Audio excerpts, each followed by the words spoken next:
Hi everybody and welcome to the update from the ANU Medical School for today, the 8th of May 2020. In the quiz last week I asked you who this man was, what his specialty was, where he was working, and particularly his inventions. Specifically I asked about his contribution to technology that's used nowadays during the coronavirus pandemic. So this is Dr. Michael DeBakey, a very prominent cardiovascular surgeon who's worked mainly at the Baylor College of Medicine in Houston, Texas. He is famous not just for developing the atraumatic forceps that you can see in the picture here, but also the roller pump that's used in surgery these days, particularly in heart-lung transplantations. The photo that you could see was him at his wife's sewing machine, where he was sewing the first duchran grafts. He developed coronary bypass surgery, carotid end arterectomy techniques, and aortic aneurysm repairs. But his contribution to medicine nowadays in the coronavirus pandemic is that of telemedicine. He used satellite to transmit open heart surgery to colleagues in Geneva who could watch what he was doing, and I guess that's a pioneering effort. Congratulations to the winner, Associate Professor Ashley Watson. The quiz today is here, so you'd have to think a little bit laterally and look at the picture behind me. And what I'd like to know, looking at these two pictures that you need to combine, what piece of essential medical equipment are reflected by these two photos?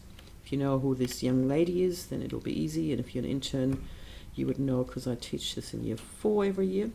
I'd like to know this equipment, the name of the person who really invented it, and what the reason was to invent it. Please email me and I'll announce the winner again next week.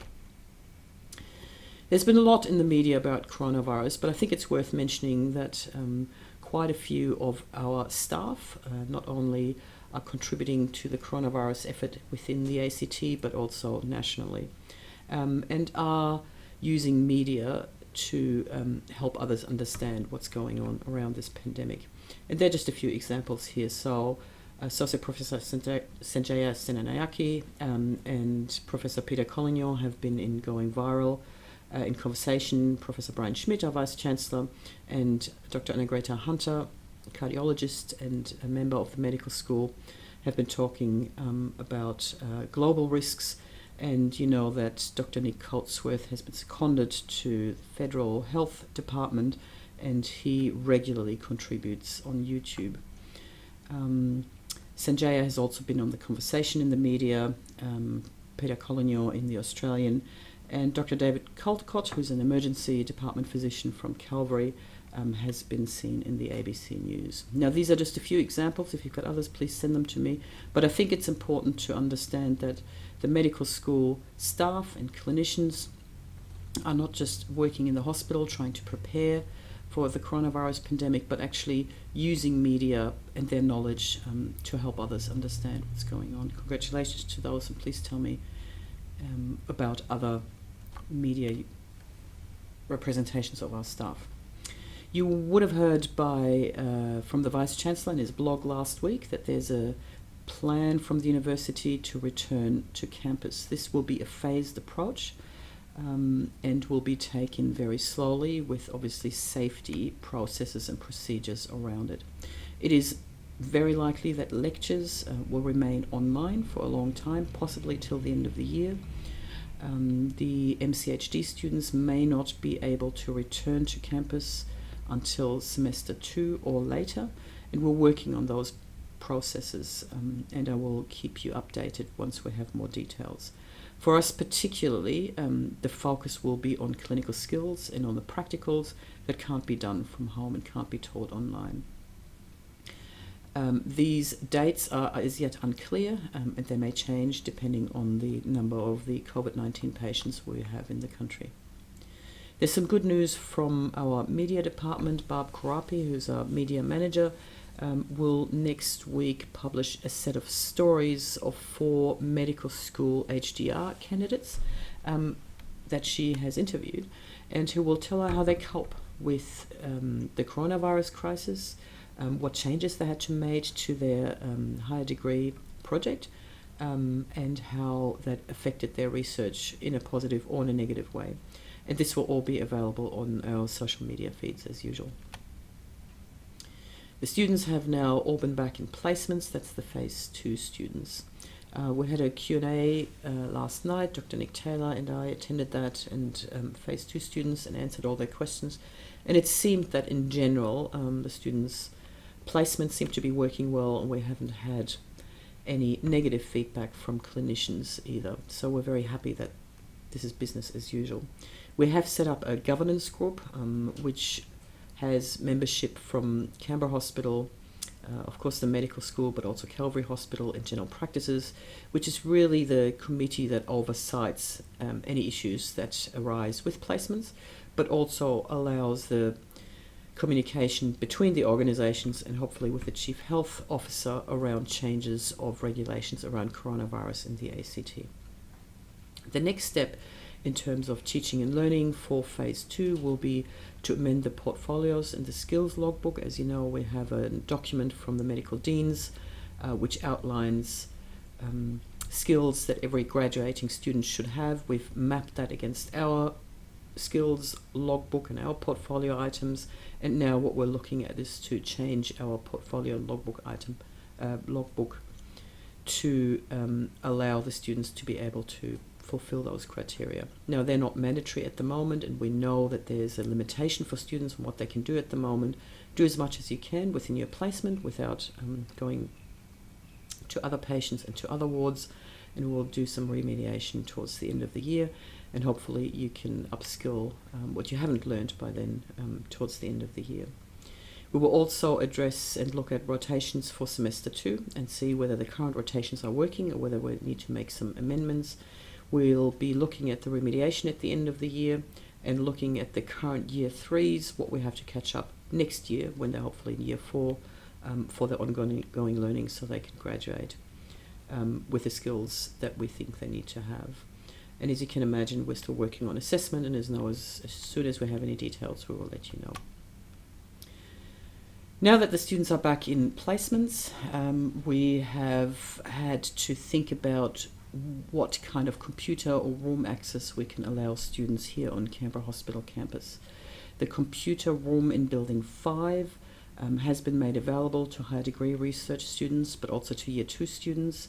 And we will also make it available to the Year 4 students who still have to finish their population health project that will need an ACT government computer. This is only bookable through the system. We'll only allow 4 students in at any given time for no more than 2 hours. For the students on placements who can't find a space where they can do their online learning while they're still in the hospitals, in Building 4 we will make some rooms available as well. They are also available only through booking, and we had to organise a few things to make that happen. Clearly we needed to liaise with Canberra Hospital Services around that first, and had to organise regular cleaning, signage, develop a manual for your use, and think about staffing here in Building 4 to ensure that the rooms are used appropriately. This will probably be available as of next week, and we will send out a message to you.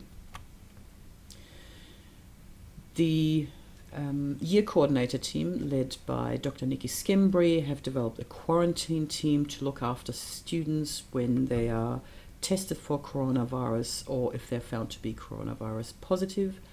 And this is something that we felt very strongly about that we needed to do. We do understand that any testing and any physical well-being will be looked after by the Chief Health Officer's office, of course, and general practices. But as a university and as a school, we have a responsibility to the students' well-being. So the quarantine team will provide the link to the medical school. On other news, the medical deans of Australia and New Zealand are developing a contract with the mental health first aid group around funding for all medical schools to have 1 year cohort of students do the online mental health first aid course. We don't know the details exactly of this, but this will probably be made available in 2 or 3 months. We'll offer it to 1 year. It's a voluntary course for the students to do. It's online. It takes about 5 to 7 hours. And we'll need to think about how we're going to measure the success of this and how many students will take that up. And as always, I will keep you updated on the details. And for staff there, just a reminder that the afternoon tea Fridays are still ongoing, and I heard that they're a great success. Here's some other information about what's happening in the school. You may have heard today that some restrictions around social distancing are loosened a little bit. These are state and territory. They vary between states and territories. For us, that means that the travel requirements for the students will remain in place. We are also working on the budget for the school. As you can imagine, the coronavirus crisis and the bushfires have affected our budget and will affect our budget for the end of the year, and we're just looking at the moment at what this will cost and where we can make some savings. We are also looking at the agreement with the International Medical University in Malaysia. You know that we have our IMU students coming into year 3 and finishing the course with us, and we just met with the IMU this morning, which was a great meeting, and they were very open to some changes that we want to make to the agreement to help the students in a bit better way in the future. I've got some good news that the AMC report that we had to write and provide about 2 months ago has been looked at by the AMC, and we just got a report today back saying that they were very happy with our report and we don't have to report on anything specific and just the usual reporting as of next year. So congratulations to everybody who helped us put this report together, and congratulations to the whole medical school, because that's a really big clap on the shoulders. And just as a last bit of update, as you know, Transform is the vision of the College of Health and Medicine for the future, and it's led by Professor Gruen and his team. And Professor Gruen has been around over the last year and a half, and in town hall meetings updated us on Transform and what he saw was important to move forward. It's now been agreed that Transform is pivoting and to have a focus on resilience and recovery. Not surprisingly, this is of course triggered by the coronavirus pandemic. Transform will still maintain its portfolios, but the resilience and recovery details will be aligned with them. And there's a plan for the associate deans and the portfolio leads to meet with the schools and discuss with the schools what that really means and what opportunities there are for the schools within Transform. Before a business case will have to be presented to ANU Council next week. So when these are being set up, I'll let you know, and we can meet with the associate deans and give them our ideas on what Transform means to us and what it could look like for the school.